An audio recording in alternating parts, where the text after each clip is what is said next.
A gente vai ouvir o áudio do Dr. Antônio Magela, diretor de assistência médica da Fundação de Medicina Tropical. Ele vai esclarecer uma dúvida que é de muita gente. Qual a diferença entre isolamento e quarentena? E reforçar quais os principais cuidados de combate ao novo coronavírus, tendo em vista o aumento de casos da doença aqui no Amazonas. Qual é a diferença entre isolamento social e quarentena? Bom, a questão envolve a distinção entre uma pessoa que está doente e uma pessoa que está vulnerável. Quando eu tenho uma pessoa doente, portadora de uma doença sabidamente transmissível, e se for uma doença respiratória, o risco é até maior, porque essa pessoa é que é o foco de dispersão do agente infeccioso, eu tenho que manter essa pessoa no isolamento. A partir do momento que eu faço o diagnóstico, eu coloco no isolamento social. Então, para essa situação, eu considero um paciente doente e considero o período de transmissibilidade do agente.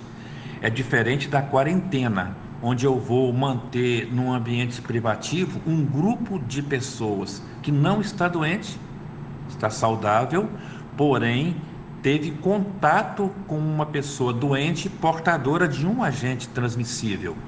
Então, e para essa situação, eu vou considerar o período de incubação da doença. Eu tenho um período de incubação, por exemplo, de 14 dias. A pessoa que entrou em contato com um outro doente, que o período de incubação da doença é geralmente 14 dias, se ela permanecer os 14 dias sem nenhum sinal ou sintoma, então ela pode ser retirada dessa quarentena. Então, só reforçando a diferença, para o isolamento, eu mantenho num ambiente privativo uma pessoa que está doente e eu considero para tempo de isolamento o período de transmissibilidade do agente infeccioso. E na quarentena, eu mantenho num ambiente privativo pessoas que não estão doentes, estão assintomáticas, mas aí eu considero o período de incubação da doença. E quais são os principais cuidados agora, nesse momento, que os casos confirmados têm aumentado no Amazonas? No caso de uma doença de transmissão respiratória, as medidas são as mesmas, de contenção e de controle, e de isolamento da pessoa que está doente.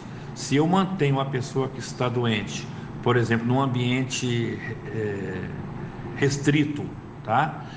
Com o uso de máscara, essa pessoa não vai dispersar as partículas para o ambiente.